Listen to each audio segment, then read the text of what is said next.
Kwayo. Yes, no, I am also. Yo.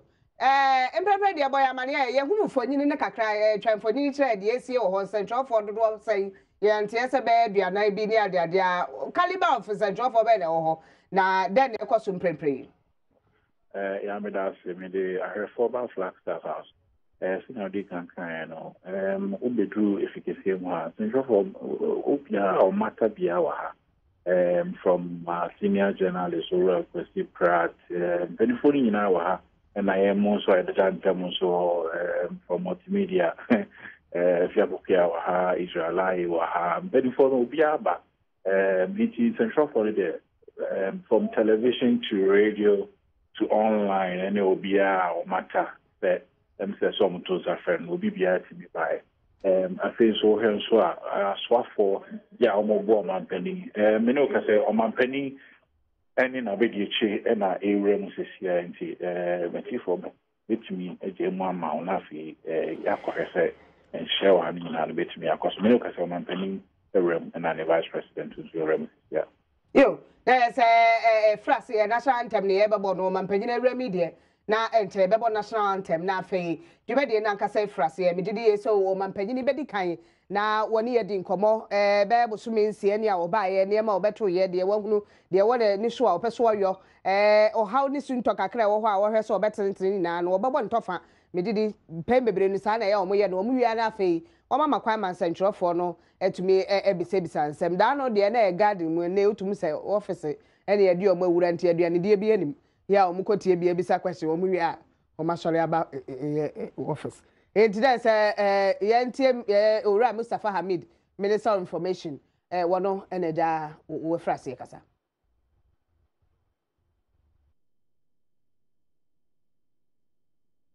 Council of State members, members of the media, we welcome you to this maiden edition of the President's encounter with the Ghanaian people through the media. Before we set the ball rolling, as is customary in Ghana, I would call Sheikh Isikwe to give us an opening prayer.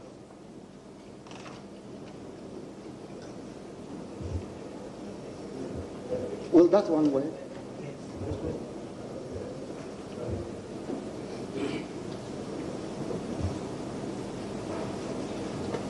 Bismillahirrahmanirrahim. Alhamdulillah. Alhamdulillah. Alhamdulillah alladhi lahu ma fi samawati wa ma fi al-ardi wa lahu al-hamd fi al-akhirati wa huwa al-hakim al-khabir. ربنا منا بما أنزلت واتبعنا رسول فادعونا مع شاهدين. Ya Allah, the creator of the universe, the creator of mankind, the creator of everything that we see on earth. Man is the head of everything. Today, Nana Addo Dankwa Akufo-Addo, the president of the republic, is coming to hear his voice. Oh God, let him have it smooth going. And let everybody accept whatever he's going to say, inshallah. God, we know you're going to do it, and you have done it already. Assalamu alaikum wa rahmatullahi wa barakatuh.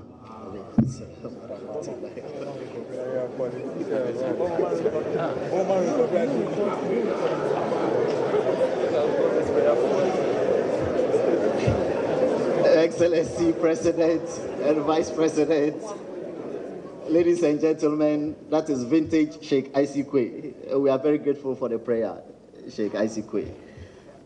Ladies and gentlemen, this is a one-purpose meeting or gathering.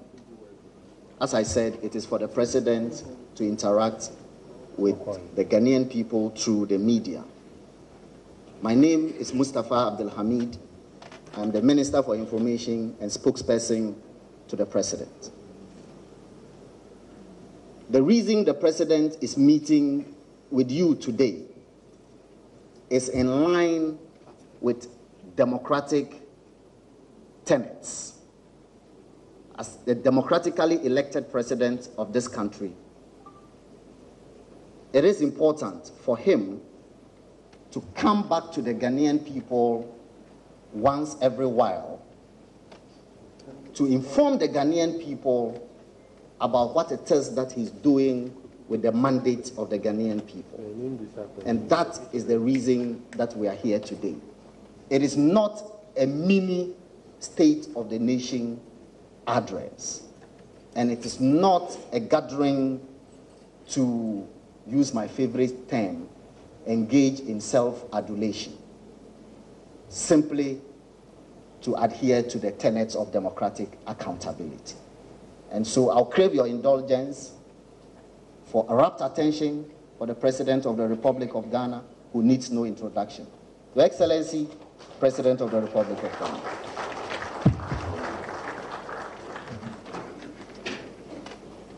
Members of the media, fellow Ghanaians, ladies and gentlemen, let me welcome you all to the seat of the presidency for this first media encounter since I came here. I must at the outset thank members of the media, particularly the Presidential Press Corps, for the extent and depth of the coverage they've given to the activities of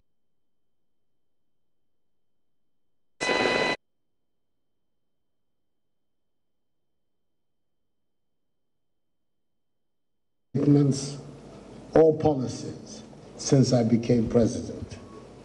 And for that, I'm grateful to the media, and as I say, particularly to the members of the Presidential Press Corps, whose duty it is to cover the president. They should know that their work is appreciated.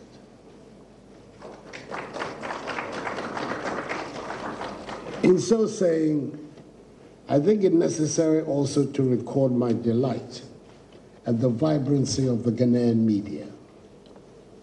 I know there are some who take issue with the media on several fronts, and even go so far as to criticize me for my part in the repeal of the criminal libel law.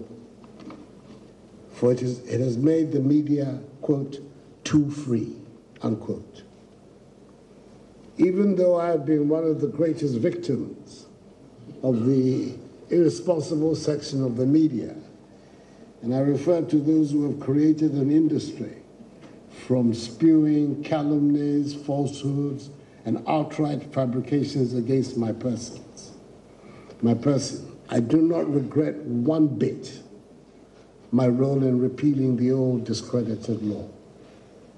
The repeal has inspired the Ghanaian media to be one of the freest and most vibrant on the entire continent of Africa, if not in the world. I may not go as far as Thomas Jefferson when he said that, and I quote, "Were it left to me to decide whether we should have a government without newspapers or newspapers without a government, I should not hesitate a moment to prefer the latter," unquote. But I will say that I much prefer the noisy, boisterous, sometimes scurrilous media of today to the monotonous, praise-singing, sycophantic one of yesteryear. The Ghanaian media has, in fact, enriched the nation's governance by its persistence, curiosity, and investigative skills. 11 days ago, 7th July, was exactly 6 months since I swore the oath of office as the 5th President of the 4th Republic. Needless to say, it has been an eventful 6 months. But apart from one or two brief encounters, I have not had a sustained direct engagement with the media. I believe that symbolically, this is a good time to do so. Hence my invitation for this occasion. It will enable me to share some of my thoughts on what has gone on and allow you members of the media to express your concerns and questions, if any, for my response. It is my intention to have such encounters twice a year. On 7 December 2016, Ghanaians went to the polls and voted decisively for change. A change to advance the economic fortunes of this country and bring about improvements in their livelihoods. A change to eradicate the perception of widespread corruption in public life and enhance the quality of governance in our nation. A change to banish the specter of national demoralization and revive the spirit of confidence of the Ghanaian people. I said in my first message on the state of the nation that the times in which we live demand that all of us be in a conscious hurry to deal with the problems we face. This is what has motivated my actions till now. Halfway into my first year in office, it is good to take stock of what has happened and the way forward. This forum is not intended to give another message on the state of the nation. Neither is it to announce my achievements. It is guided rather by the principle of accountability.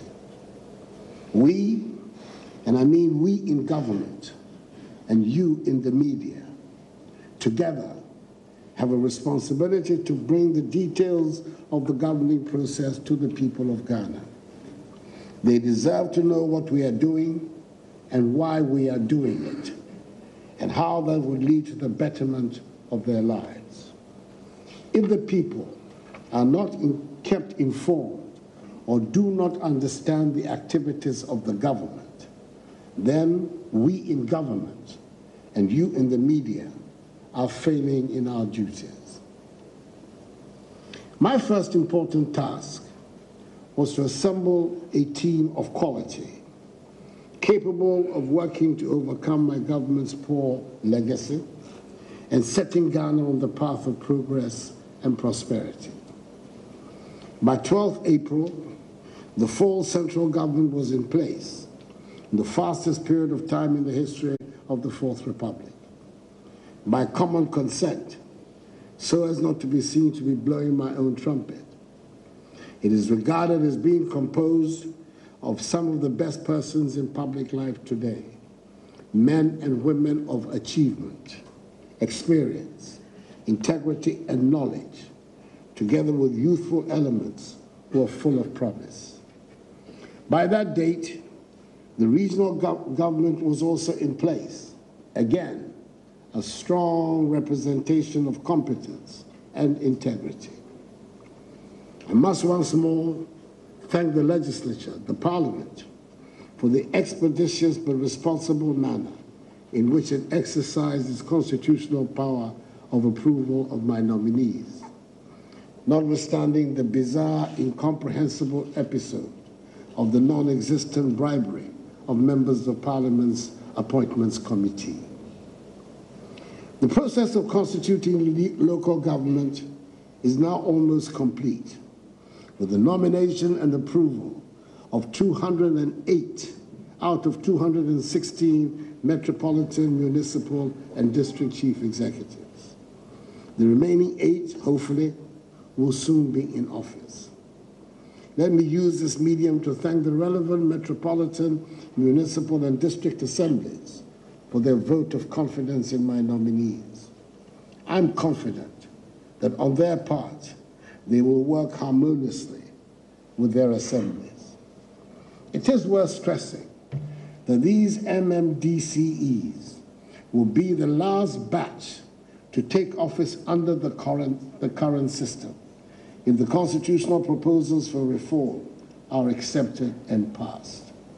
We have to expand full democracy to local government. I knew that the biggest problem we would face on coming into office would be the economy. But I can safely say that I was still shocked at the state of affairs we found. A very competent economic management team with the brilliant Vice President, Alhaji Dr. Muhammadu Bawumia, in the chair, has initiated with my support measures to deal with the mess. Our desperate economic situation has meant that we have had to take some unorthodox but brave measures. There never was any chance that this government, voted into office with a mandate for change, would dare to do things in the business as usual manner.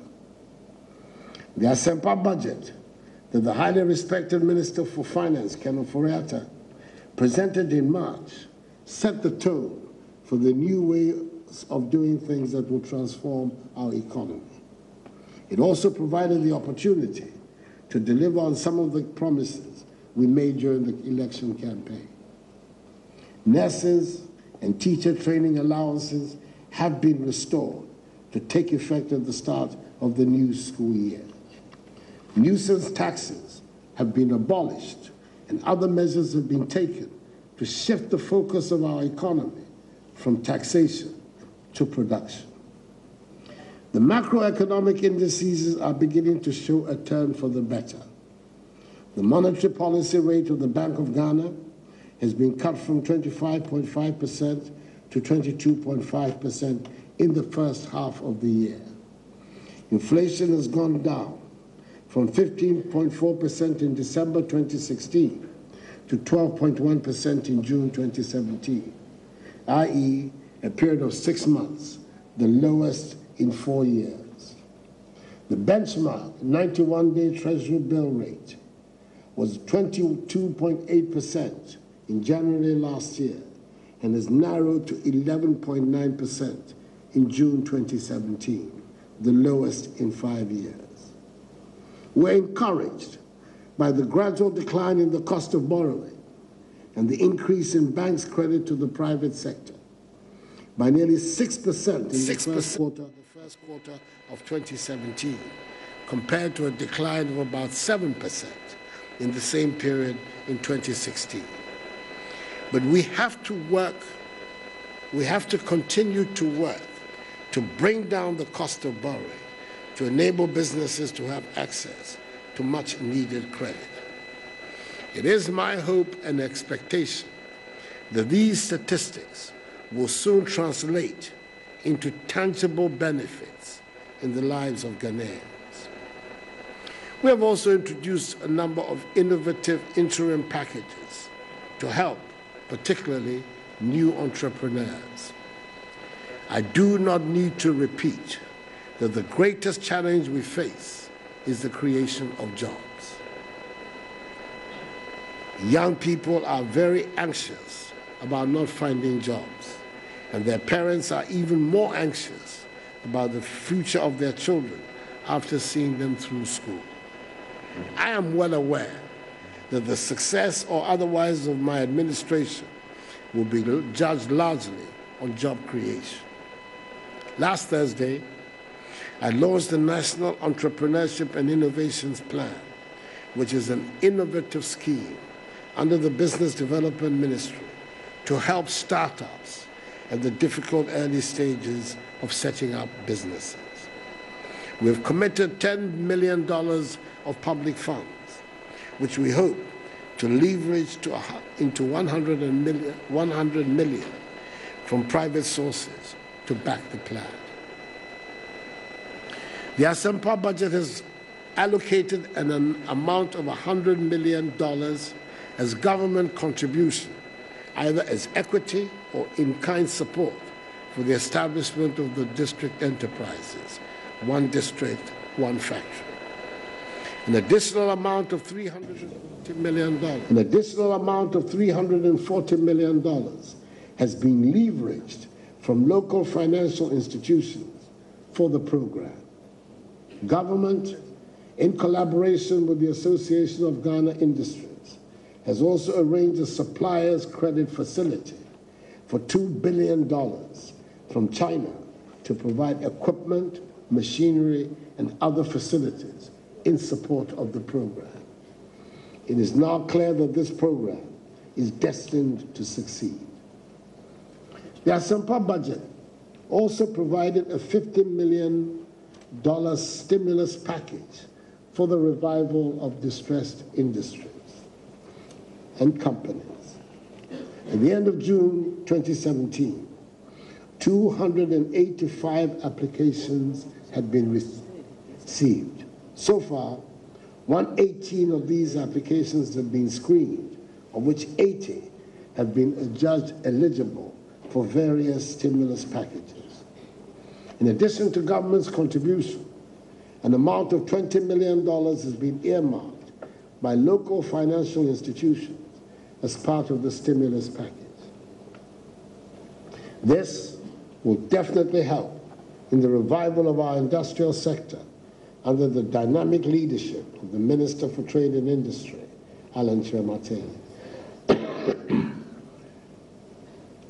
At this stage of our development, agriculture will necessarily help to provide for the majority of the jobs. And that is why we have to pay urgent attention to the modernization of our agricultural practices. Extension officers are being employed for the first time in many years to provide hands-on support to farmers, and we're generally paying extra attention to every stage of farming. Excuse me. The One Village, One Dam scheme is taking off in the 3 northern regions with the rehabilitation of the existing ones that are in sad states of disrepair. Planting for Food and Jobs, one of our flagship initiatives, has also started with increasing enthusiasm. The program has registered 185,000 farmers out of the 200,000 targeted. The government is bearing 50% of the cost of fertilizers for farmers, and to date, 80,037 tons of fertilizer have been distributed to farmers enrolled on the program. 35,746 metric tons of seedlings have also been supplied to farmers. It is noteworthy that many of the suggestions for the One District, One Factory initiative are agriculture-based. And that tells me that my many sermons on agriculture and food processing as the basis of our industrial takeoff are finding many converts. Over the years, several diseases, such as the swollen shoot, black pod, and mealy bugs, have attacked our agriculture. The latest in the series is the fall armyworm invasion, which is ravaging farmlands across Africa. Government is fully aware of the infestation. Our statistics indicate that it has affected 112,802 hectares of land. So far, 14,420 hectares of land have been destroyed. In dealing with this menace, government has mobilized support for farmers by supplying them with 72,774 liters of insecticide. More are in the pipeline to confront effectively this surge. In the 6 months of our being in office, easily the headline subject has been the fight against galamsey. I'm glad that the majority of our compatriots have recognized the danger posed to the existence of our nation by the practice of galamsey. I've said before, since the Almighty has blessed our land with mineral resources, we cannot do without mining, and we have the right to exploit the minerals in our land. But we cannot and should not destroy our lands and water bodies and our environment in the search for gold and other minerals. I'm grateful that the majority of people, and you, the media, have lent their support to the campaign against galamsey. I'm hoping that the program to restore the degraded lands will attract the same enthusiasm. For my part, I will not relent in this struggle, nor will the Cabinet Committee headed by that eminent Ghanaian, the Minister for Environment, Professor Kwabena Frimpong Boateng, which is spearheading government's efforts in this fight. Government's plans to find funds to deal with the dramatic deficit in our infrastructure needs has at its heart the exploitation of our mineral wealth. The Vice President went to China with a plan to leverage some of our bauxite deposits to raise money to tackle the program for industrialization and the building of roads and other infrastructure. If proof were needed, this surely must be it, that this government is neither against mining nor against Chinese, but we certainly are against the degradation of our lands and water bodies by whoever.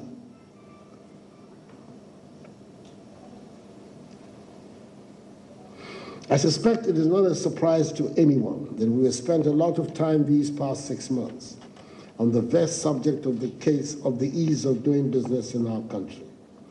By the end of the year, we intend to have our ports functioning properly, and those who require the services of the ports should not feel oppressed by unnecessary and repetitive paperwork and corrupt practices.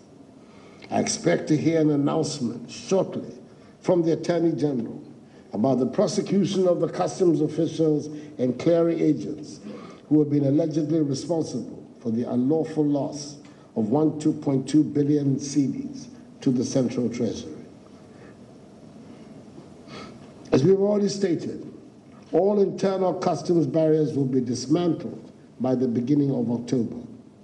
Moving around the country should be easier, not just for business people, but for the ordinary citizen as well. The National Identification Scheme will be working by the end of the year as promised, and the digital address system will be functioning. If I had been having this function back in January, I suspect I would have to start with Dumso. Today, things have improved quite a lot, but we are not yet where we should be, particularly with regard to the cost of energy. This is a great threat to the operations of business and the cost of living in the country. The Minister for Finance, in collaboration with the Minister for Energy, is at an advanced stage of floating the $2.5 billion energy bond to retire the $2.4 billion debt overhang on the energy sector. This development will attract more investment into the sector and reduce the cost of energy. I am much relieved, however, that the supply and distribution have improved, and we're working to bring costs down and make energy supply generally more reliable. One of the tenets of my government is the commitment to inclusive and accountable governance. Inclusivity requires wider participation of the mass of our citizens by broadening our democratic base. This explains our desire to reorganize our system of regional governance. We have signaled our intention to honor the petitions that have been received for the creation of potentially 6 new regions, 2 each out of the northern and Brong-Ahafo regions, and 1 each out of the western and Volta regions. The Ministry of Regional Reorganization and Development has worked well under the skillful guidance of the Minister, Honorable Dan Kwaku-Botwe, aka the General, to oversee the demands of all groups and communities that will be affected. I have initiated the formal process for the consideration of these petitions by seeking by letter, dated the 26th of June 2017, the advice of the Council of State on them, in accordance with Article 5.2 of the Constitution. If the consultation is positive, the Constitution requires the President to set up a commission of inquiry to inquire into the demands and make recommendations on all the factors involved in the creation of these new regions. The President is further required to act in accordance with the recommendation of the Commission, which will involve a referendum being organized by the Electoral Commission in the affected areas to solicit the views of the affected people. A fundamental part of our strategy for growth has been to associate Ghana strongly with the process of regional and continental integration. The transformation of our economy through the measures we have begun to put in place these past 6 months should make Ghanaian businesses more competitive in West Africa, Africa, and beyond. As the empowered Ghanaian businesses become stronger and more successful, they will need bigger markets. West Africa has a market of 350 million people, which will expand to 500 million in 20 years. Africa's population will also increase to 2 billion, up from its current 1.2 billion within the same time frame. This means that establishment of genuine regional and continental markets in West Africa and Africa should be in our economic interest, for these markets will present immense opportunities to bring prosperity to our nation with hard work, creativity, and enterprise. The principal reasons for my journeys across West Africa since May are to renew friendships with our fellow ECO member states, explore areas of cooperation, and reaffirm Ghana's commitment to the important process of regional and continental integration.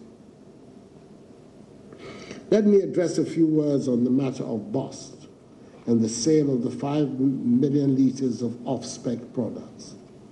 I want to reiterate that even though investigations have been concluded by the security agencies and the National Petroleum Authority, a 9-member committee under the chairmanship of Dr. Lawrence Dakwa, head of the Petroleum Engineering Department of the Kwame Nkrumah University of Science and Technology, has been set up by the Minister for Energy.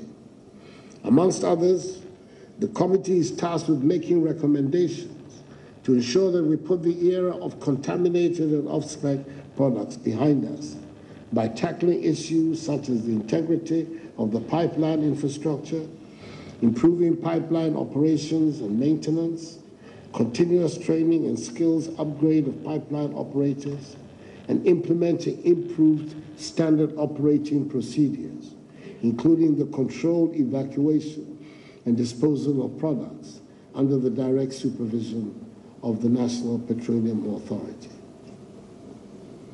I want now to stress the importance I attach to ICT development because its potential is enormous, both at the macro and micro levels. The sectors linked to GDP growth is well proven. Key initiatives such as the automation of tax and business registration systems are already beginning to yield dividends. Upcoming digital platforms for procurement, immigration, parliamentary and judicial services will transform the way government conducts its business, including the business of cabinet. Also, we want every Ghanaian to have access to good and affordable connectivity. Every Ghanaian everywhere must have access to voice and data connectivity. This is the imperative of our time. The energetic and knowledgeable minister, Honorable Ursula Owusu-Akufo, is another minister providing strong leadership to her sector.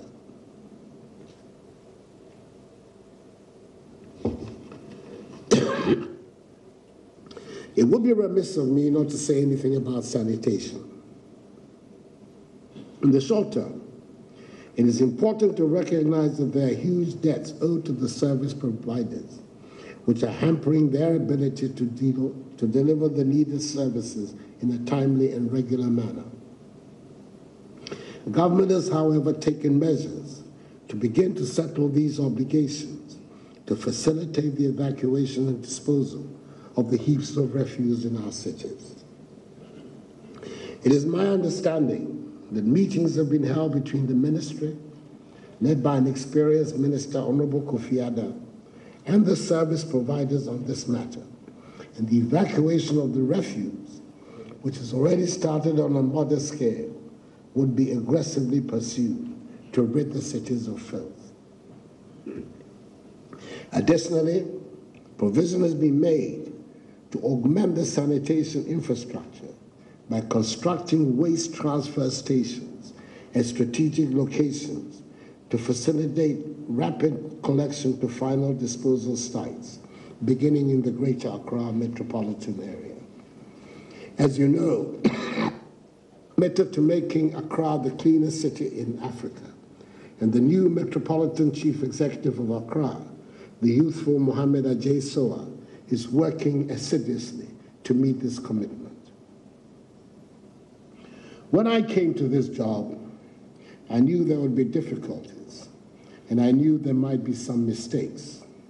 For instance, I wish that voluntary groups within my party, the NPP, who had worked so well with us during the campaign, had not overstepped the mark and had not got into the news for all the wrong reasons. I refer to some of the invincible and Delta forces who got into trouble and gave the party and the government bad publicity. My often stated views, which I have communicated clearly to the law enforcement agencies, is that the best way of dealing with such incidents is to let the law take its course without any political interference. The young men have shown remorse, and the legal process is working. I hope that we all learn the required lessons from these unfortunate incidents. Then there was the horrendous murder of Major Mahama. I trust and pray that the trauma suffered by the whole nation as a result of the incident will cure us of the barbaric practice of mob justice. It is absolutely essential that we leave the prosecution and punishment of suspected criminals to the police and the judiciary. And when it comes to wrongdoers of the kind that indeed cause our nation the greatest harm, corrupt public officials, I'm glad to say that the Office of Special Prosecutor will be with us shortly. The bill has been currently being gazetted and will be in Parliament during this meeting. We all, in and out of Parliament, should take an interest and help with the rapid passage of a law that will serve us well. In responding to the concerns, not just of Ghanaians at home, but of overseas Ghanaians as well, government facilitated this year Ghana Diaspora Homecoming Summit. It afforded government the opportunity to listen at first hand to the concerns, suggestions, and opinions of overseas Ghanaians on the development of our country. We know from the examples of several countries what fruitful collaboration between their overseas nationals and their governments has brought to their national development and prosperity, and my government intends to emulate them. And to our overseas Ghanaians, let me again apologize for the whining.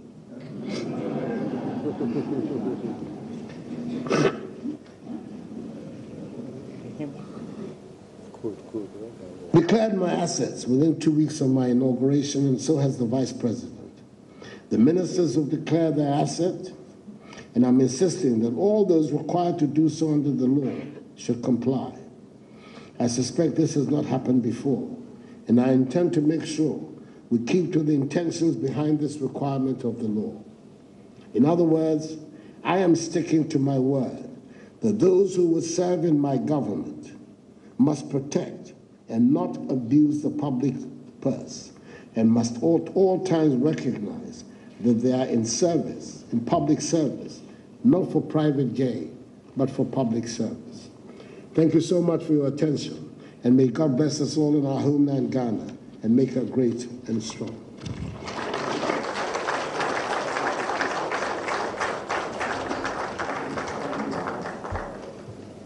Thank you very much, President of the Republic of Ghana.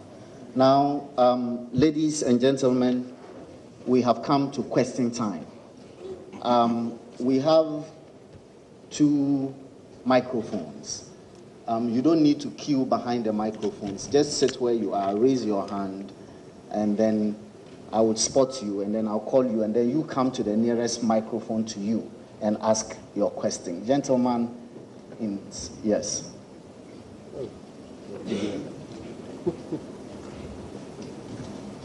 Thank you so much. My name is Nana Kwekwedia from TV3. I'm a member of the Presidential Press Corps. Mr. President, over the past 6 months, you've been talking about Galamsey. How critical is Galamsey to you? And especially when you've put your political career on the line, how important is it for you to see the end of Galamsey?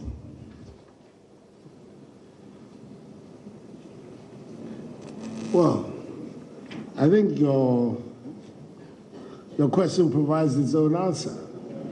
For a politician to put his career on the line for an issue means that that issue for him is very important. No, but I mean, beyond gesturing, I don't think that there should be any doubt amongst us that this phenomenon threatens the future of our nation. We all aware are witnesses to rivers drying up, our landscape being defaced and devastated, our forests being attacked, riverbeds in our country are being mined extensively for minerals. All of these are things that are obvious to all of us. I don't think that it is me, Nana Akufo-Addo, who has only seen them. I think that we're all aware the issues, whether we're going to do anything about it or not. I believe that the time has come to do something about it. And there's a story that I think I've said, I don't know whether in public, but which really is what, I mean, scared me more than even what I had seen myself, was when the chairman of our cabinet committee on this matter, the fight against Galamsey, Professor Frimpong-Boateng, went to a meeting in Côte d'Ivoire next door and came back to tell me that he brought a message from the leaders of the Ivorian government that the activities of Galamsey people in Ghana were now beginning to affect their water supply system in Côte d'Ivoire. I said to myself, well, the dimensions of these things is not just a Ghanaian dimension. It has large repercussions for all of us living in this part of the world. So just let me repeat again. It is an extremely important objective of bringing the Galamsey phenomenon to an end in Ghana. And within the confines of the law, what is acceptable behavior by governments, I intend to mobilize all the resources that government has at its disposal to bring this phenomenon to an end. I'm very, very clear about that, and I'm not going back on this commitment. I've been told the young men were saying they voted for me, and if I continue down this way, they can be sure that they will not vote for me again in 2020. Well, the 2020 vote is not clear that Akufo-Addo's name will be on the ballot in the first place. And even if his name is on the ballot, this is not going to be the reason why I will stop. We're going to continue. Thank you.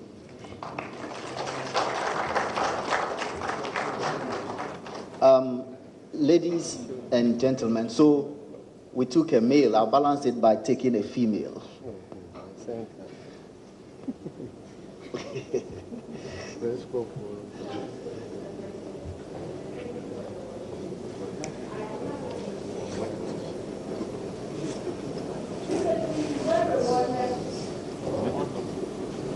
Jefferson.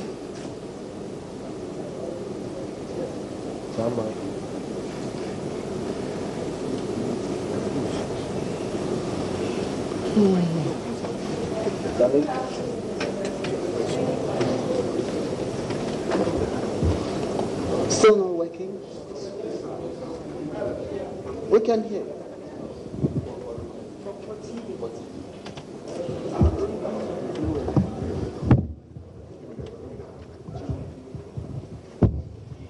Recently, you were rewarded with a gender champion in the just ended AU summit. My question is, Mr. President, in your view, what do you think you did to win this award?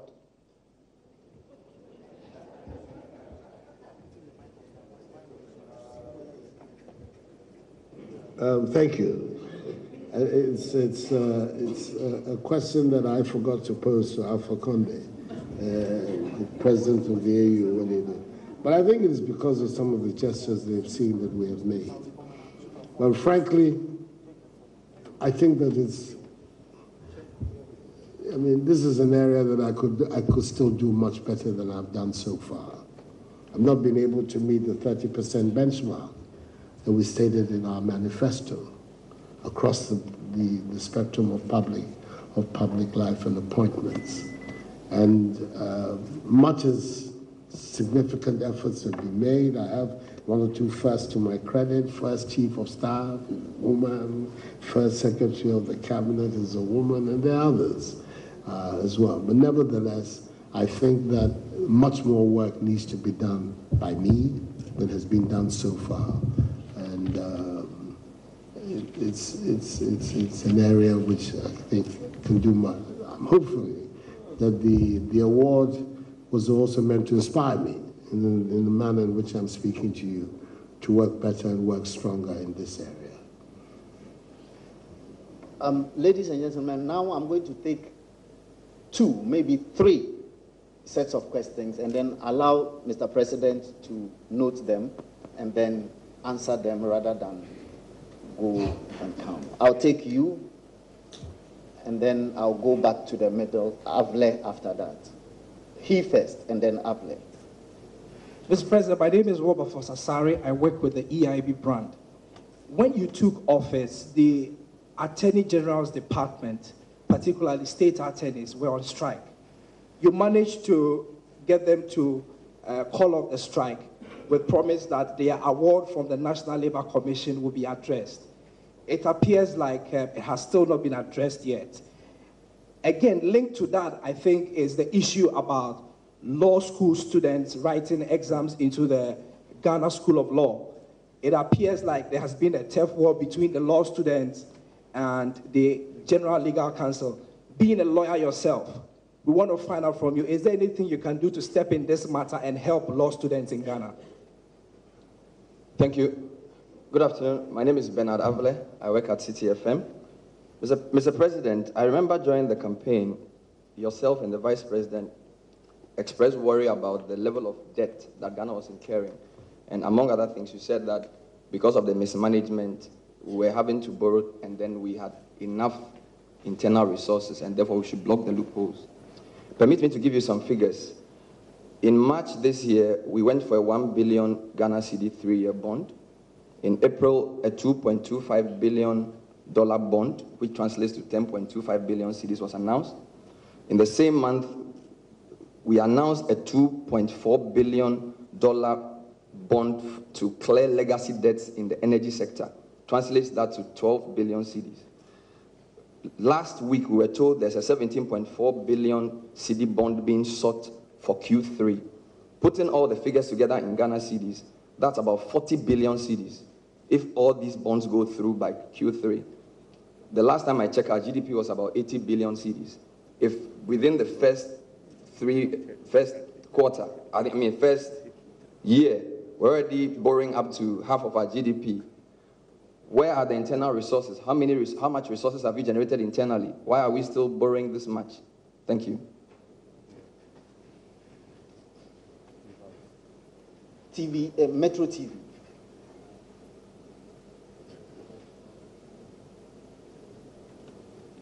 Good afternoon, Mr. President and all present. My name is Adel Kwesi Machtuba from Metro TV. Mr. President, my first question has to do with the issue of open defecation in the country.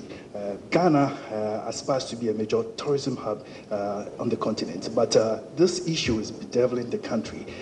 Several measures have been put in place and they're still on the ascendancy. Mr. President, I want to know the measures that your government will put in place to ensure that this is kept. In relation to that, Mr. President, there is a project which was started under the presidency of President Akufo, administration of President Akufo, the Accra Sewage Improvement Project, ASIP. Several years down the line, this project, which is ultimately aimed at ensuring that households within the city have toilet facilities in each household. This has not been realized yet. What measures are you going to put in place to ensure that this project is realized and its impact felt? Finally, on the railway sector... my friend, I'm sorry last question. No. On the railway sector, Mr. President, issue of encroachment of the railway lands along the railway lines. This issue is a major thing that, if not watched, may lead to major disaster. As your government take measures to ensure that the railway sector is revamped, Mr. President, how are you going to ensure that encroachment on railway lines is kept in a way and manner such that Ghanaians and those who will be affected will see that it is a necessity and not insensitivity on the part of your government? Thank you. Yeah, ladies and gentlemen, let me make something very clear. Next time, I would cut anybody who asks 2 or 3 questions in one. That's number one. Number two is that we can't sit here interminably. So please, as much as possibly, try and go straight to your question. Kaba.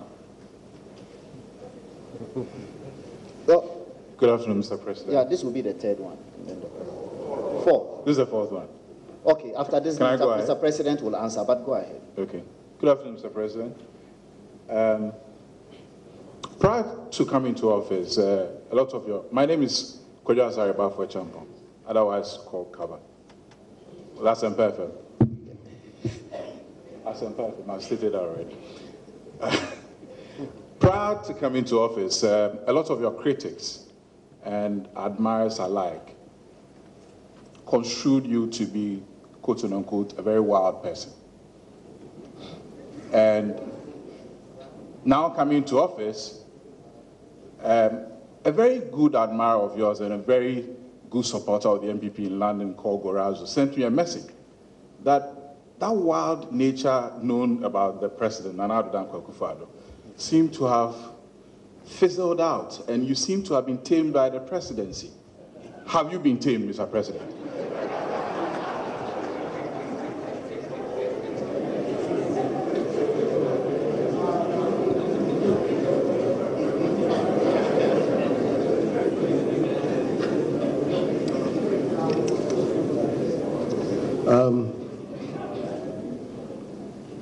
These 4 questions, some of them I'm going to ask one of the ministers to respond. For instance, about the situation about the Attorney General's office.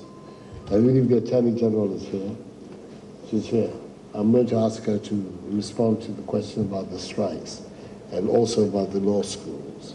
And Dr. Bawumia will respond about the indebtedness. As far as about the open defecation, I think that it's a very, very serious problem for our country. I'm glad the matter has come up. You know, we're committed to this program of 1 million toilets distributed across the country. The sanitation ministry is working strongly at it. I'm not quite sure that it is to complete the ASIP program or whether a new program is being, but he can also clarify that for you. The encroachment on the railways, it's obvious that before any major work begins, that the ministry is going to have to talk to all those who are the encroachers. We can't just begin the process without engaging the communities, and it's very much part of the program of the minister that he himself is going to lead the groups that are going to engage the various communities to explain to them, first of all, the importance of what we want to do, of having a decent rail rail network in our country. And therefore, their collaboration,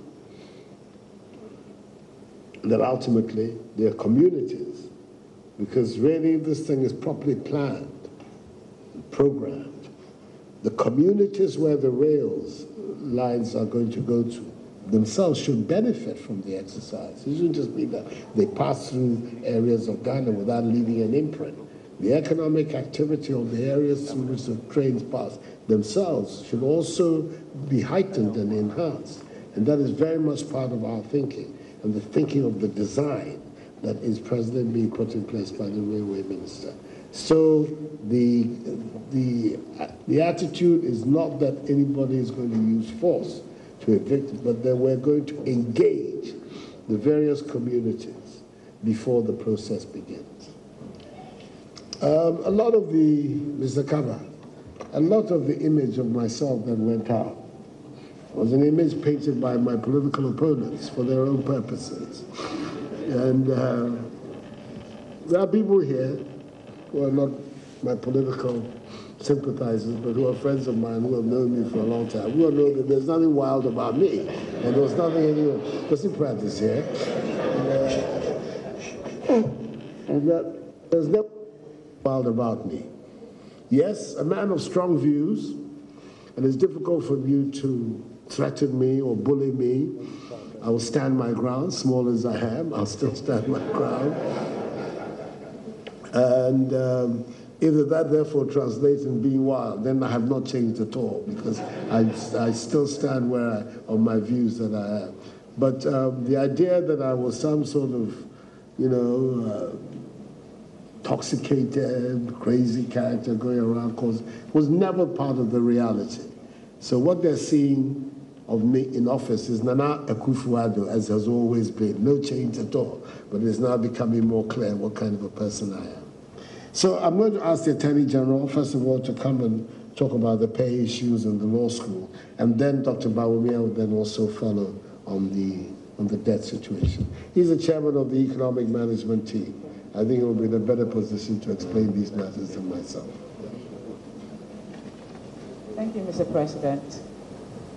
I think the issue of the attorneys at the Office of the Attorney General should be put within a certain perspective.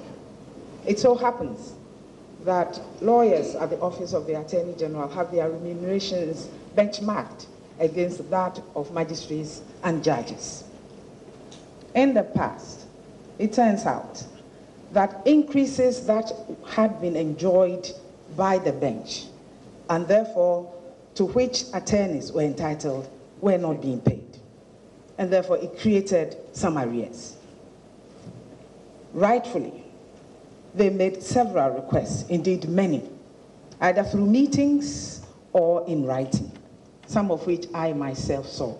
Ultimately, it ended at the Labour Commission. Labour Commission then decides that, yes, they're entitled. When I assumed office, indeed during the transition, I engaged with them with a view to finding a way of solving it. The President also personally spoke with them, so they agreed to go back. What was not clear was the exact increments that they were asking for. When I assumed office, I had the Fair Wages and Salaries Commission and other stakeholders come to a meeting. All of us met, and it was decided that we needed to ascertain the levels of increases because they changed over a period with a view of determining the real entitlement. We have been able to obtain that, and we have passed that on to the Ministry of Finance. They are challenged because there are aspects that the attorneys are asking for, which are considered as double take because remuneration, salaries and allowances have been consolidated. We have agreed in a meeting that those will be separated, and what is determined as due will be paid them whilst we solve the rest for the future. I thank you. Regarding the justices, again, the law school, I have a personal position on that. We have a situation such that you have only one school of law, and yet the accreditation is given to many schools, including private ones. So we have a situation at hand where you have many institutions offering law degrees, which qualifies people to enter the School of Law. Of course, with one law school in a country such as us, it has not been possible to absorb all the people who are qualified to enter. So some criteria had to be put in place. Unfortunately, the Supreme Court says it is against the law. Some moratorium has been created because you don't want a chaotic situation.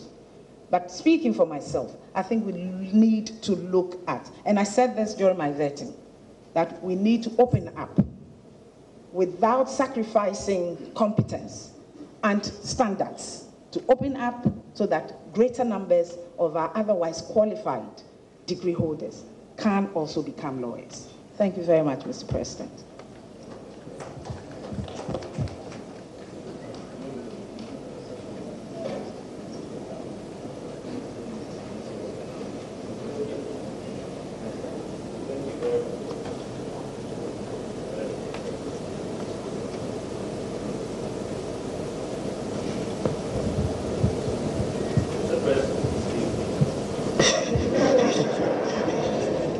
Hello.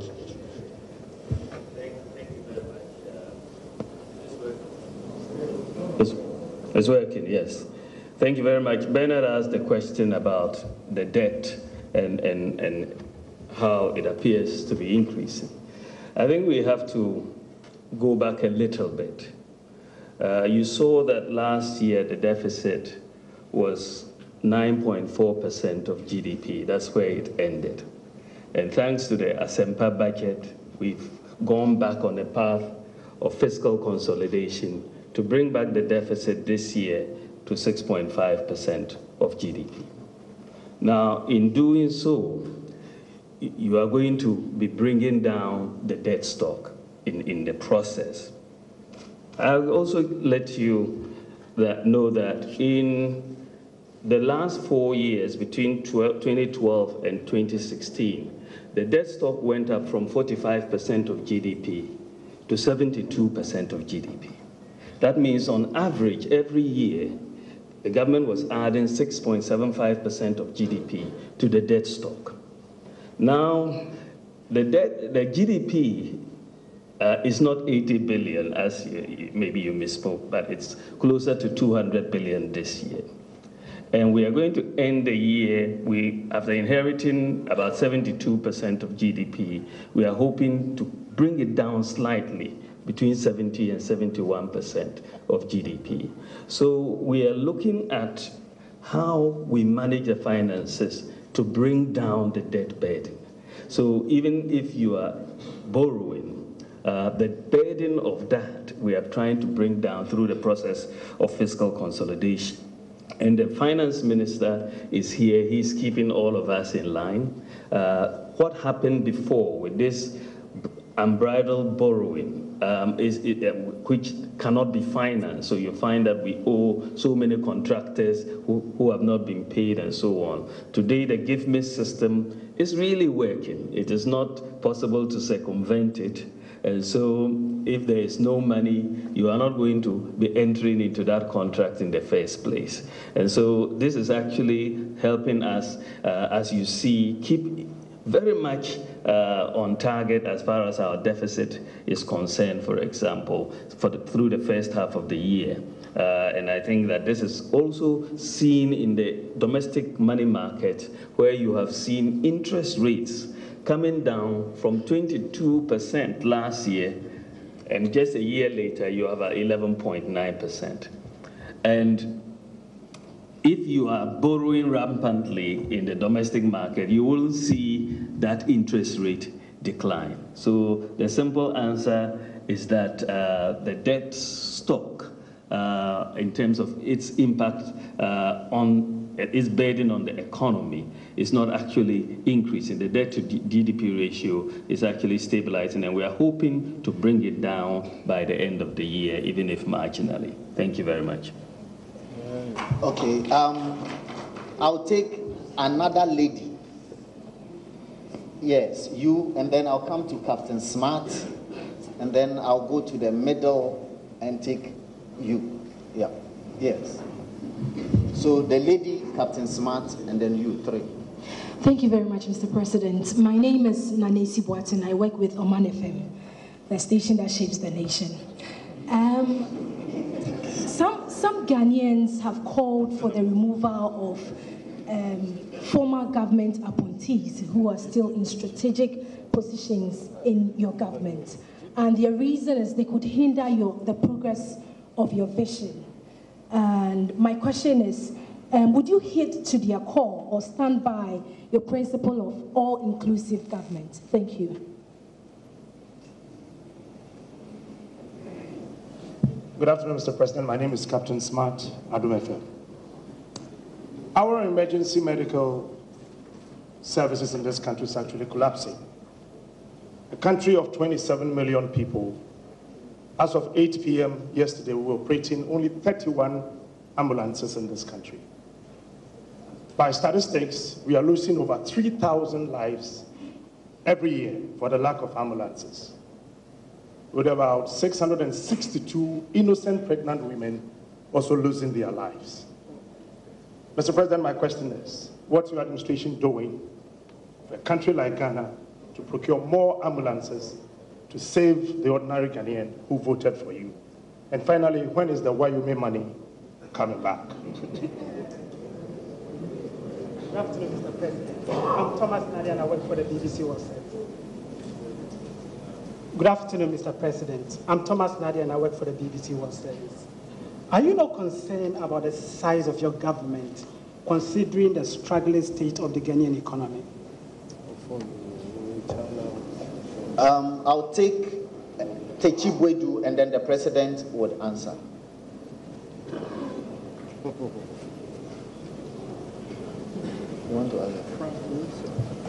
Thank you very much.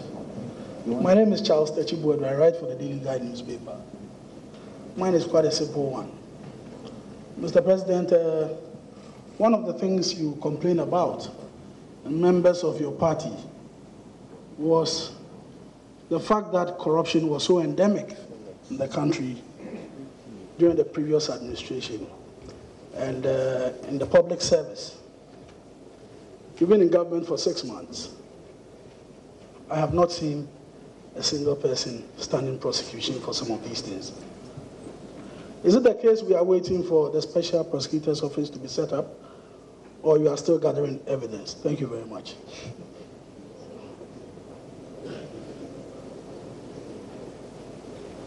Mr. President.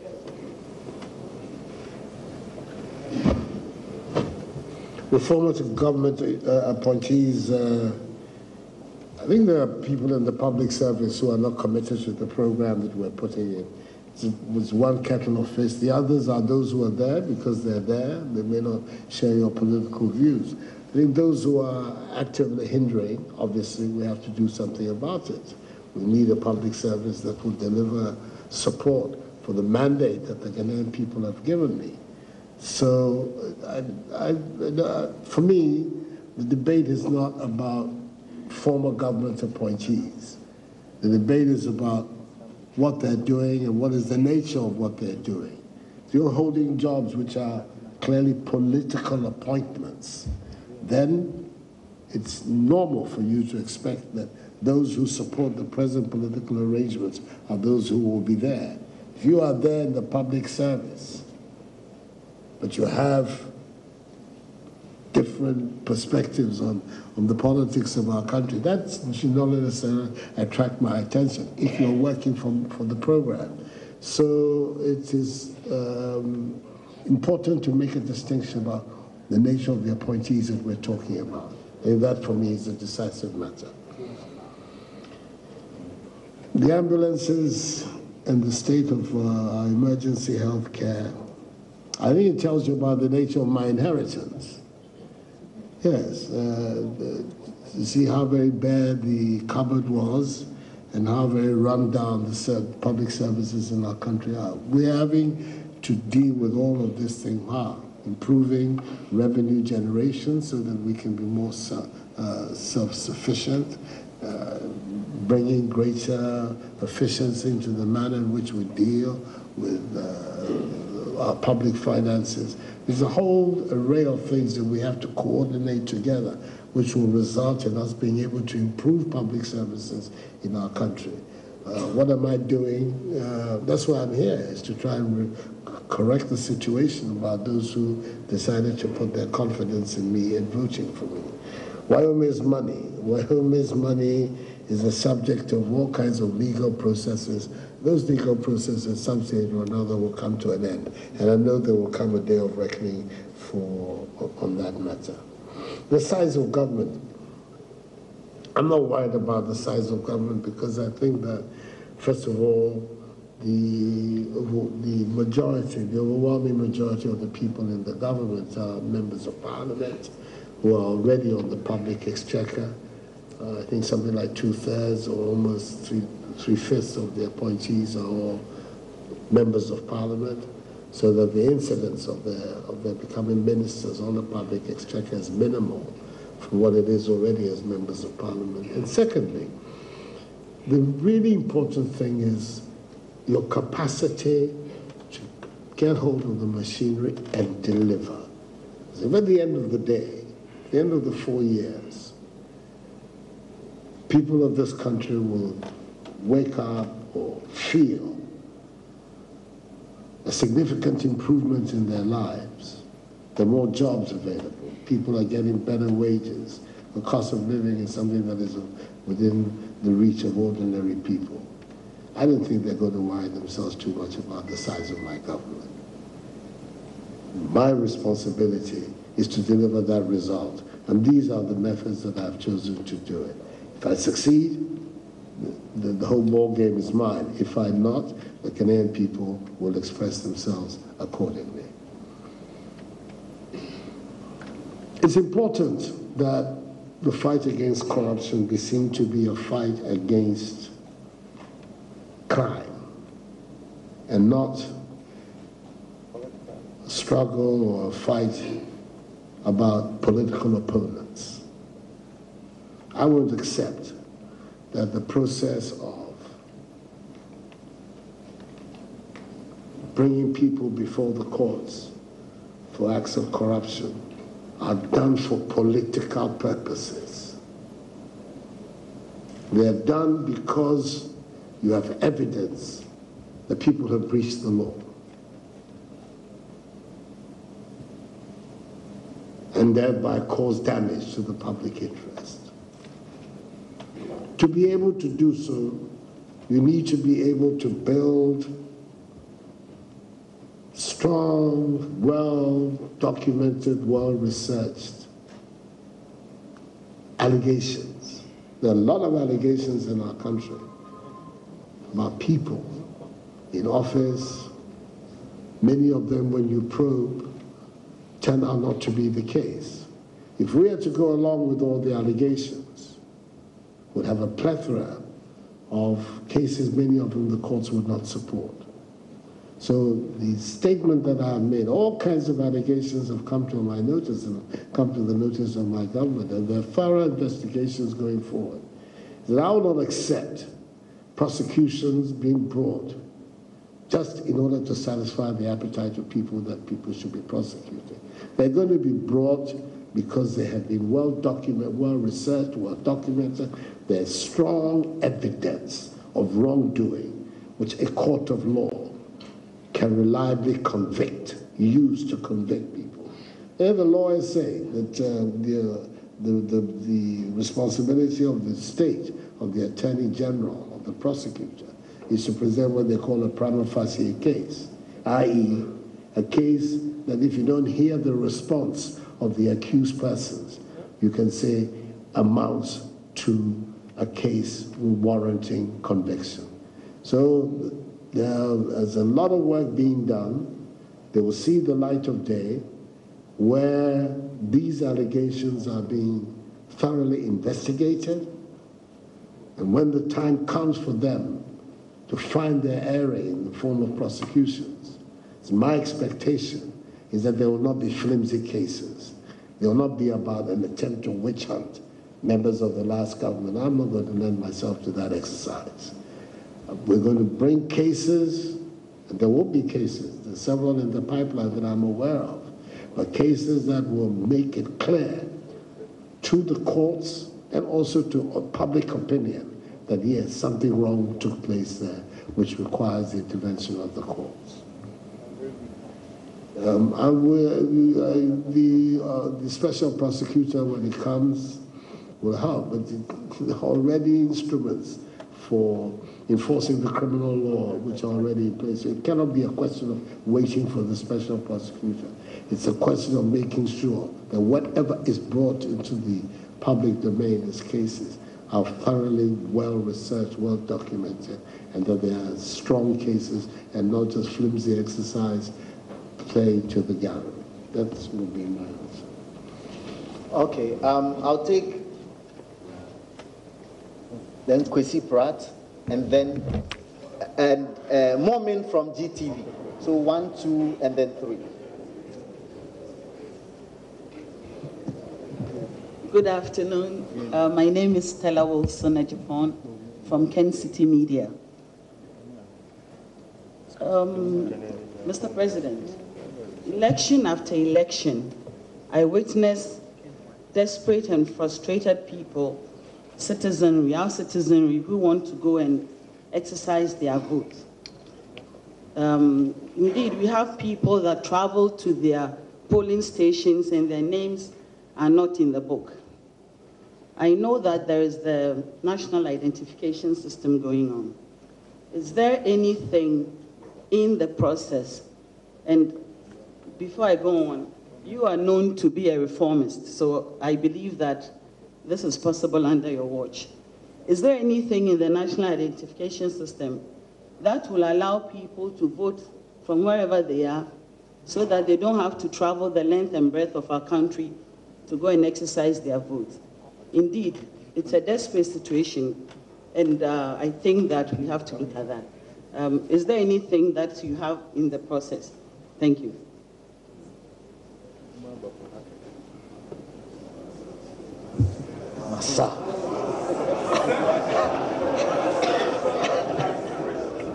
My name is Kwesi Pratt, and I work for the Insight. Mr. President, for some time now, Morocco has been pushing for the de-recognition of the Sahrawi Arab Democratic Republic. Would your government bow to Moroccan pressure? And is your government in any way involved in the move to admit a colonial power to ECOWAS? Thank you, sir. Thank you.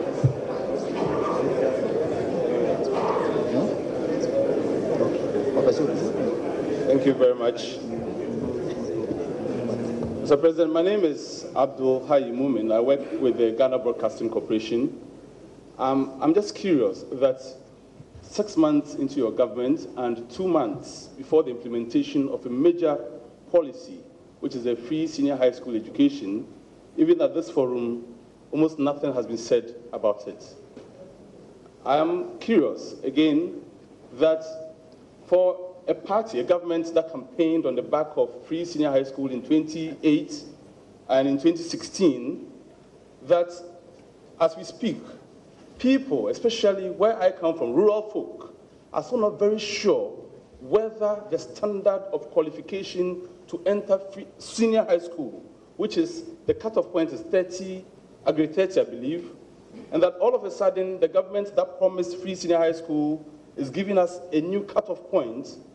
People are anxious, Mr. President, that are you going to deny a section of Ghanaians free senior high school because you are making it free for just a section of Ghanaians? Thank you very much. Mr. President.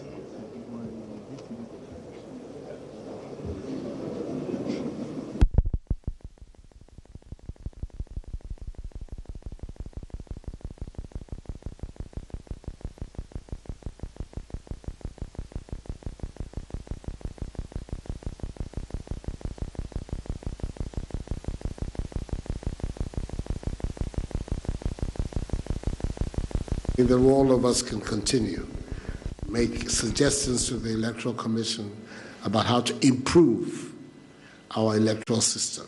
Governments, like citizens of Ghana, all of us will be doing that and seeing whether we cannot at every stage improve the quality of our processes. But the final decision, I'm responding to what am I going to do? I cannot do anything about it. It's not for me to make the rules about the electoral process. There's a constitutional body that has that mandate. It isn't the president, it's the Electoral Commission.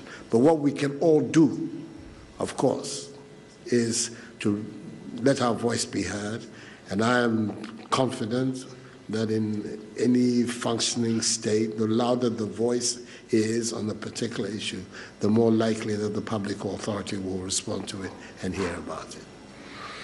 The colonial power into ECOWAS. Morocco is an African country by geography and by involvement, and this is why Ghana supported the admission of Morocco into the African Union. It was done both on the part of Morocco and on the Union without any preconditions. And we supported that point of view. It's an African country. It's an anomaly that a country on the continent can, for one reason or another, deny entry into the continental organization. So as far as that is concerned, that's the AU. The matter to do with ECOWAS is a matter that is now under consideration. ECOWAS is about to go through all kinds of procedures to examine the proposition. It has not happened before. We've had expressions of interest by Tunisia in having observer status at the ECOWAS. We've had expressions of interest by Chad to become associated in some form with ECOWAS. But this is the first time we're having an application such as the Moroccan one. The leadership of ECOWAS has decided to go through a procedure for examining the merits of the application. I think we'll make our voice heard at the appropriate time. But I, today, will not tell you where we are. We want to see the process that will be put in place, and then how we will respond to it. Just also, this Sahrawi matter, as you know very well, I know you're very committed and an activist, and people have very strong views both ways. You'll be surprised, even on the decision to admit Morocco into the AU, how that was such a divisive issue in Addis Ababa. But there are lots and lots of African countries that were very strongly in support of it, and who feel very strongly that Morocco also has a case. The issues are at large, and we will see how they play. The free SHS. No comment, because the program for introducing the free secondary high school policy has been spelled out in a series of public engagements by the Minister for Education. They've set up a secretariat, they've set up an implementation committee, and he himself has engaged the media and public opinion several times. He's about to do so in the course of the next week, 10 days again, to set out exactly what the roadmap is that will bring the policy into play. What he has said is that it will be available to those who gain access to senior secondary school in the public sector. That is the principle. I don't know that there's been a shift in the goalposts as far as cutoff is concerned. What I've heard, and I think it is correct, is that the policy will avail those who are accepted in the senior high schools. It's gone further, because on these matters too, you will always be involved in issues of equity like what you're raising. To say that the policy that is being devised by the Ministry of Education is that the so-called elite schools in Ghana are going to be required to reserve 30% of places in them to those schools that come from, if you like, more disadvantaged backgrounds and locations. So the effort to try and create some kind of a balance in what is being proposed is one that is engaging all of our attention, and it must engage all of our attention. An educational part of the reason why I've been so insistent on the free senior high schools and an educational system which is, if you like, class or group driven, where only people who have money can guarantee the successful education of their children and then perpetuate that, is one that's creating a society that ultimately is not stable or tenable. We have to have a Ghana where all the talents have an opportunity to be able to come to the fore, and therefore you have to create a system where opportunities are widespread and they are not confined or restricted to one group of people or to one class of people. I feel very strongly about that, and it is part and a very important part of the reason for the advocacy that I've given to this idea in the last few years. So the reason why there's no mention about it today is not because it has been abandoned. On the contrary, it is very high priority. I want to look very foolish in the eyes of people and also extremely dishonest. After being in office, and one of the things that I don't see to is the senior free high school system. Everybody saying I came to hoodwink them and con them. I am not a hoodwinker, I'm not a con man, and I'm an honest man, and I will make sure that we get that.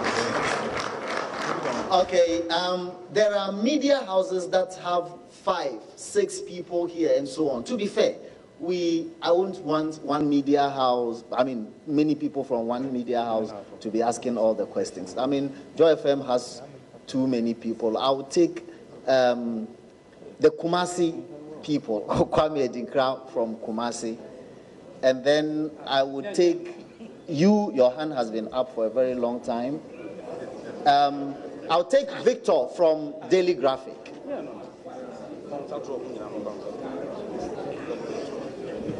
Yeah. Okay. Bonne journée, Monsieur le Président. Je vous remercie pour cette invitation. Mr. President, thank you very much. First of all, I'd like to commend your government for the announcement that came from the senior minister. My name is Kwame Adinkra. I work with the Busia FM EAB brand. I'd like to thank you for the announcement that came from the senior minister to the effect that capitation will be abolished in Ashanti region. And the anticipation has been very high, and we pray that it will be very, very soon. Secondly, all the roads in the Garden City are very fast deteriorating. President Akufo decided to build some interchanges to give Kumasi a facelift. I want to find out whether there's a comprehensive policy of your government to continue these projects, especially with the interchanges, to complete the inner ring road of the Garden City to give it a facelift. Thank you very much, Mr. President. In any case, I like your fabric.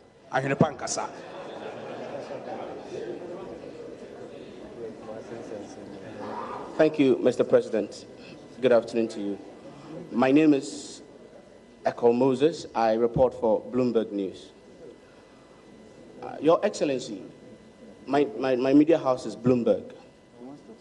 In your statement, you said you were shocked by the state of affairs on assumption of power. Here you are with an IMF program that, for all intents and purposes, seeks to sort of limit certain aspects of your programs. This same fund seems to be suggesting that you have an extension of the program. In the scheme of things, where does this fit? How much of a blessing or otherwise has this whole program been? All in the context of your rhetoric that you are building a Ghana without aid. And not to mention that some of our agencies have been accepting certain aid from some of them, from China and the rest. Thank you very much, Your Excellency.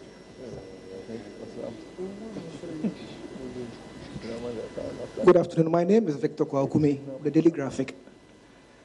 I want to find out what is the state of the Vice President's residence behind the police headquarters. Thank you. Okay, yeah, Mr. President would answer, and I will take the last round of questions. Last one. The abolition of capitation in Ashanti, that's a decision the government has taken. I believe that the Minister of Health is here. He can give the details as to the exact time it will come into play. But that decision has been taken and it is firm. The capitation in Ashanti is coming to an end. My understanding is that the infrastructural commitments that were in place when we came into office are going to continue, including, of course, the road network in the country and in Kumasi in particular. We're going to continue it. Some adjustments are going to have to be made because of money. I mean, you've heard constantly here the difficulties we have with our public finances. But and it's part of the document, the manifesto we put out, across Ghana, the number of national assets that are in the state of deterioration, largely because they have not been completed, they're half built and have been put aside, largely as a result of all these various changes of government, is alarming. That's why we committed ourselves to establishing a national asset recovery unit that is going to concentrate on finding ways to leverage these assets for their completion and enhancing our national store. So we're not going back on these commitments. The issue is to try to find the money to complete it.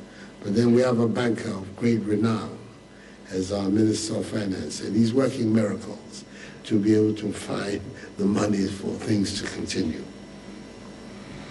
The shock to the state of affairs, yes, and when is the IMF program comes? The IMF program is not going to be extended. We took the decision on coming in that the country had entered into this program in 2015. It was coming to an end in April 2018, and we felt that to give a certain sense of stability and coherence to our country's economic policy making, that we would complete the program. And we're committed to completing the program. The last budget that is going to be held under the IMF program will be the budget that is going to be laid before the House in November by the finance minister. That will be the last budget of the Ghana government under the current IMF program. So there's going to be no question of an extending the program. The program is going to be completed. It's going to be completed, and we will then be on our own. I mean, that's where most of us want us to be on our own, to be able to mobilize our own resources to confront our future. The concept is a Ghana beyond aid, not a Ghana without aid. It's a Ghana beyond aid, that we're going to grow ourselves into a position whereby we're no longer dependent on external sources to finance our budget. We're in a situation whereby critical parts of the budget of our country require foreign grants in health and education. We've got to work our way out of that situation so that we can stand on our own 2 feet and design our own future, free of external influences. I believe strongly in that, and I believe we're capable of doing that. And so that's the thrust. But there is no question of the IMF program being extended. The IMF program, which comes to an end technically in April next year, is going to be completed by this government along the terms on which it is, because there's been a certain amount of renegotiation of the program has taken place already since we came into office to be able to accommodate our perspectives and our policies. But it is coming to an end next year with the budget that is going to be prepared this year. I am the Vice President's house. The Vice President himself is here. Let's give him the opportunity to respond on that.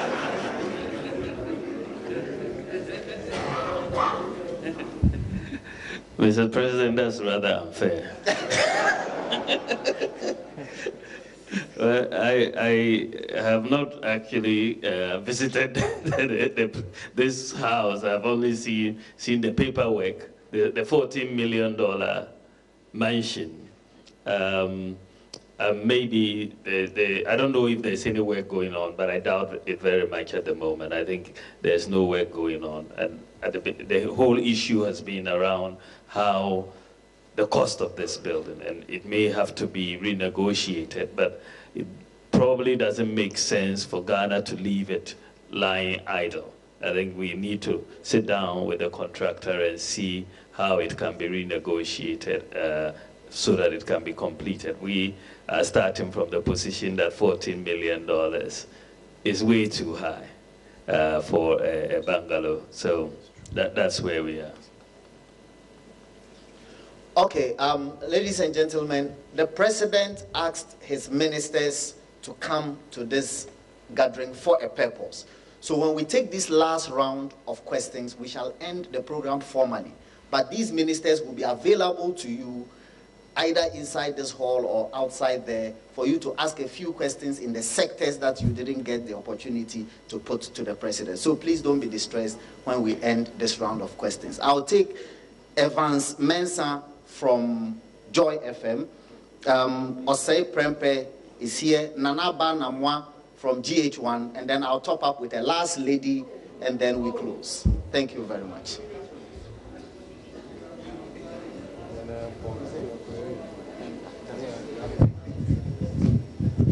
Mr. President, my name is Evans Mensah. I work with the Multimedia Group. One question on the bust issue.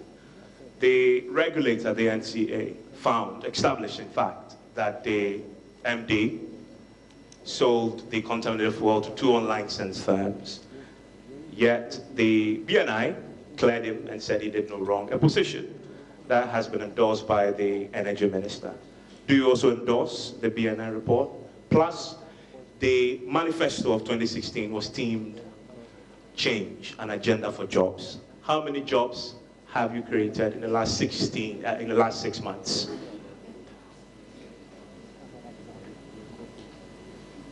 Mr. President, my name is Nane Kwefri, otherwise known as Mami Broni, EIB. My first question, I have 2 questions, please. Listening to the president, I was expecting to hear something on sports, which I didn't. I want to find out, is the MPP government yet to do something on sports? My question number 2, proud to come in, just the last one.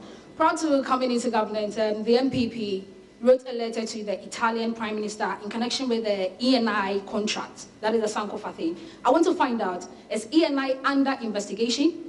If yes, for what? Thank you. Thank you very much, Mr. President. My name is Kwame Osefere Bemba. I work for Kantanka Television. Mr. President, I want to ask you about pensions. If you look at the condition of pensioners in this country, say you know it's nothing good to write home about.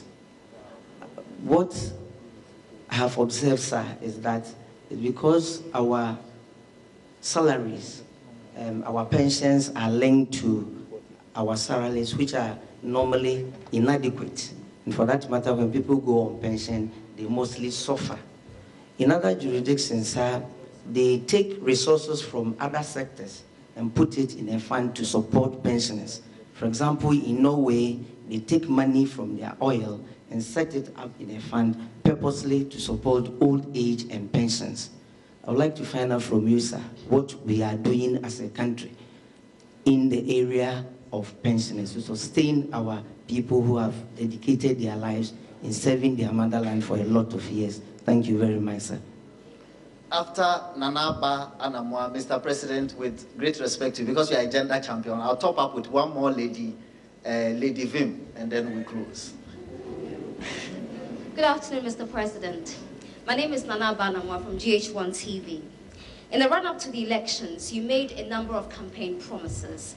Key amongst them was the one district, one factory. One, you said, wielded the potential to turn around the economy. There hasn't been much elucidation on the progress being made so far.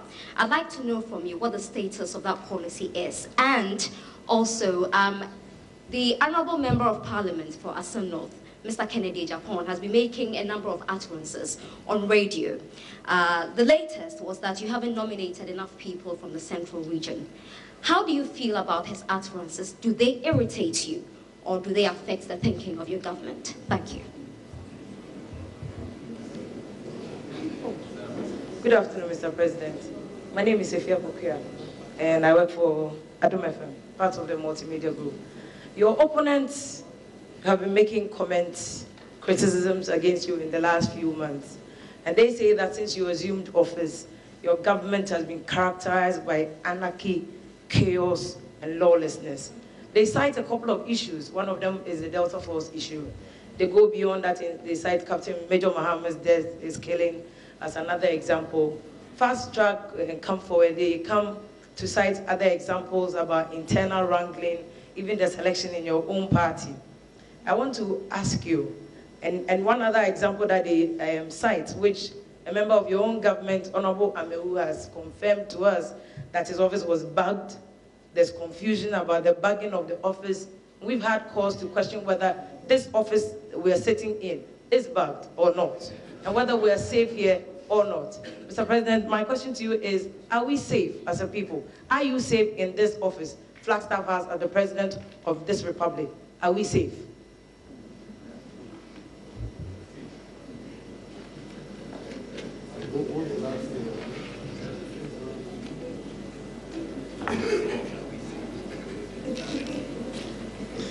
As far as being safe, you have to ask Husseini, Inusa Husseini, whether we are safe.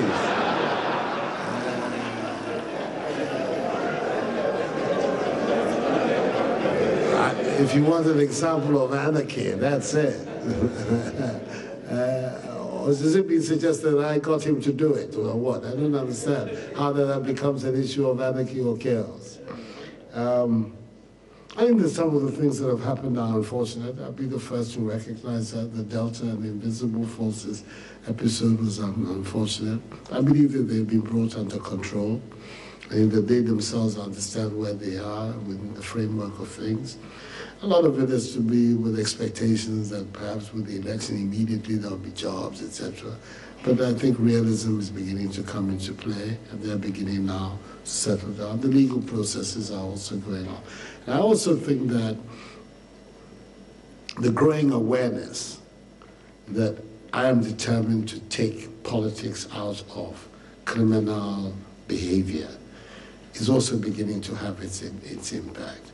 The death of Major Muhammad, that one is something that none of us can find any proper justification for.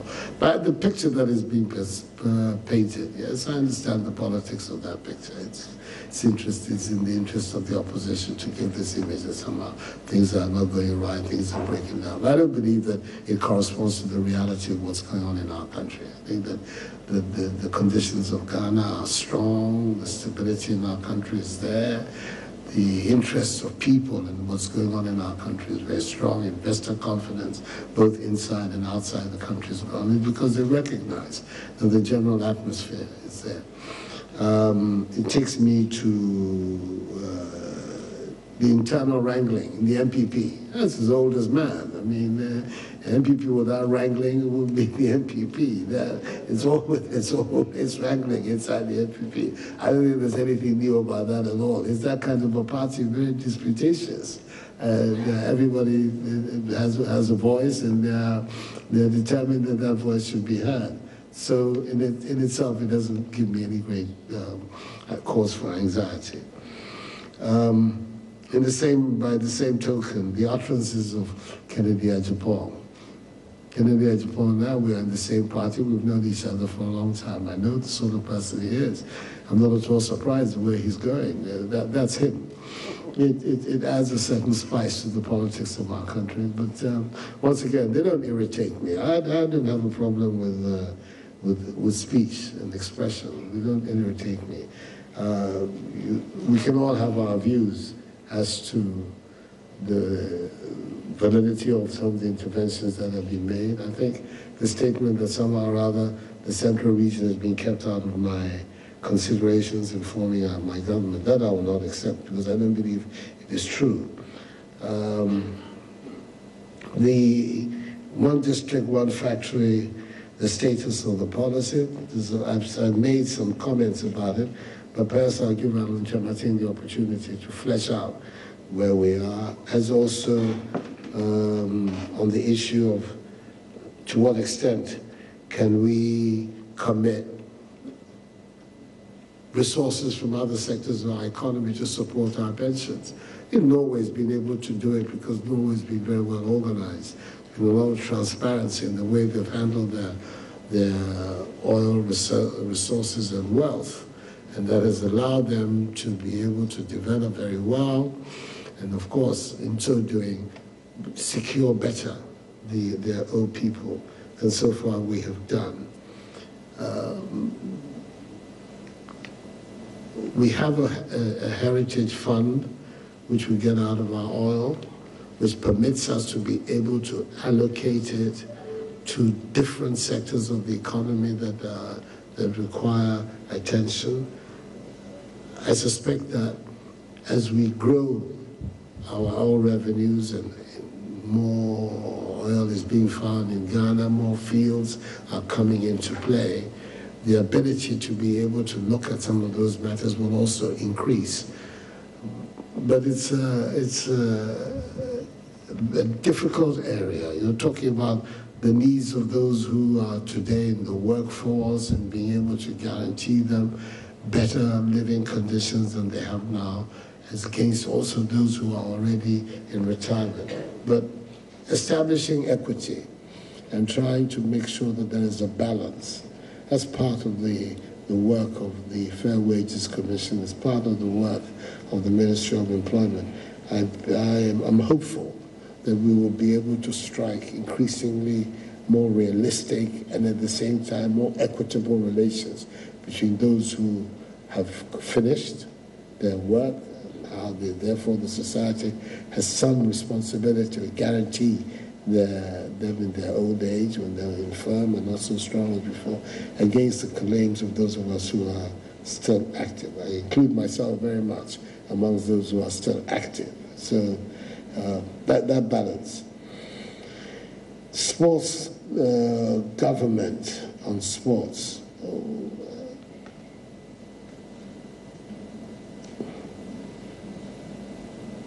I think a lot is being expressed and done by the Minister for Sports.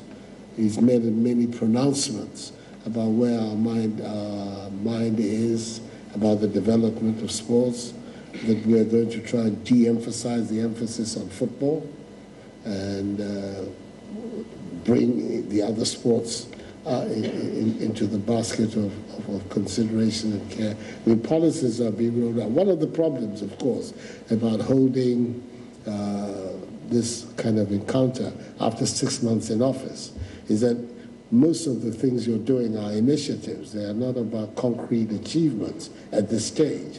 You're building the foundation of your policy and your program, but not that you are in the ability to come and say, I was asked how many jobs have I created in 6 months. I'd be surprised if I could give a positive answer to that question.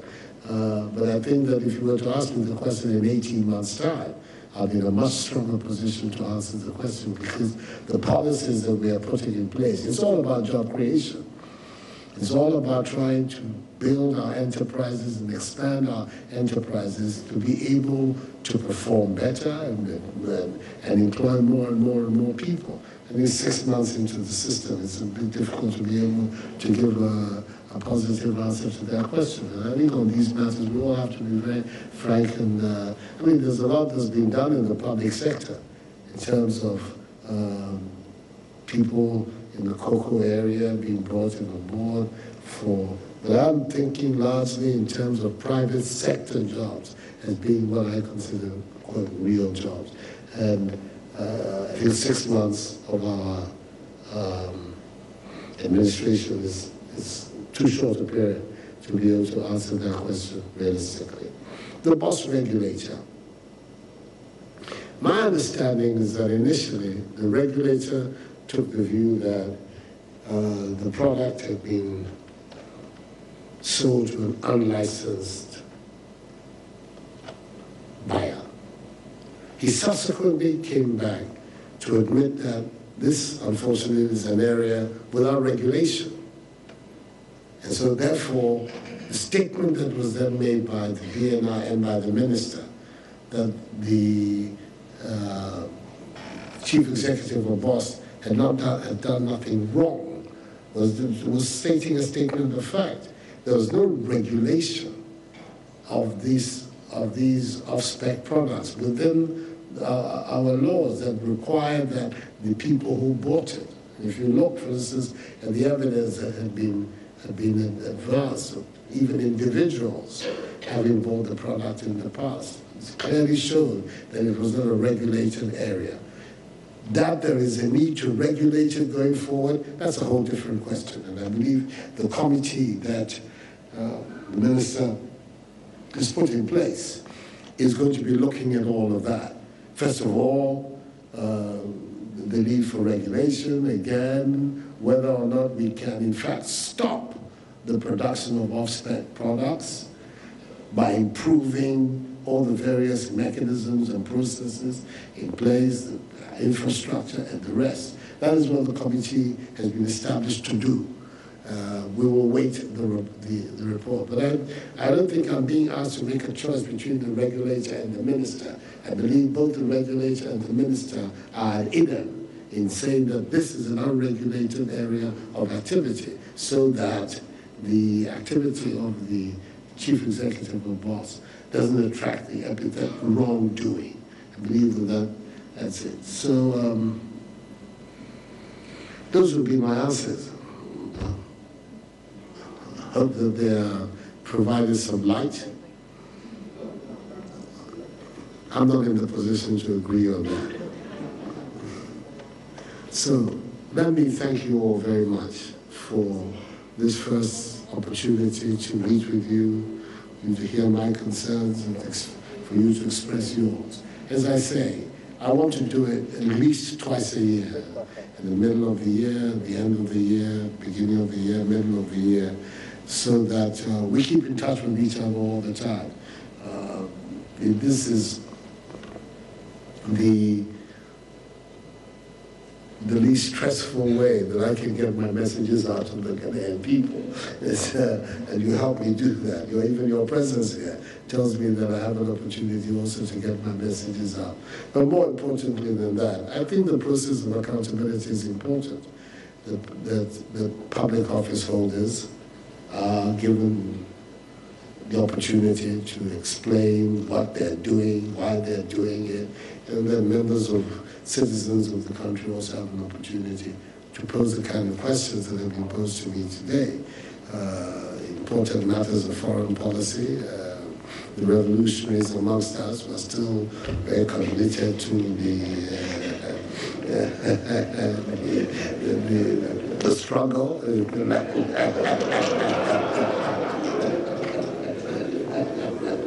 The language, but you never know, Kwesi. You might join Freddie. One.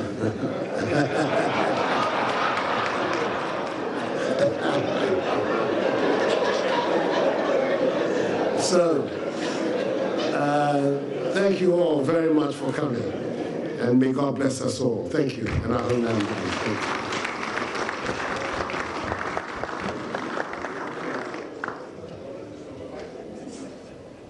Ladies and gentlemen, we started with a prayer. We would like to end with a prayer. I would call on the Honorable Nana Madukia to give us a closing prayer. But please, the Honorable Alan Tramanting, the Honorable Energy Minister, there are some clarifications that you need on energy and industry. They will be available to take your questions Thank you very much after this. Shall we bow our heads in prayer? Our Lord and Father, we thank you for the gift of life and opportunities. Thank you for the life of our President, his functioning government, and our democracy. Lord, thank you also for a vibrant media. We are grateful for continued peace. May that peace be turned into prosperity for the citizens of this peaceful country. We ask that you give our leadership grace to continue the agenda for change, and the nation the will to keep our pursuit of a better tomorrow. These and many more we humbly plead for through Christ our Lord. Amen.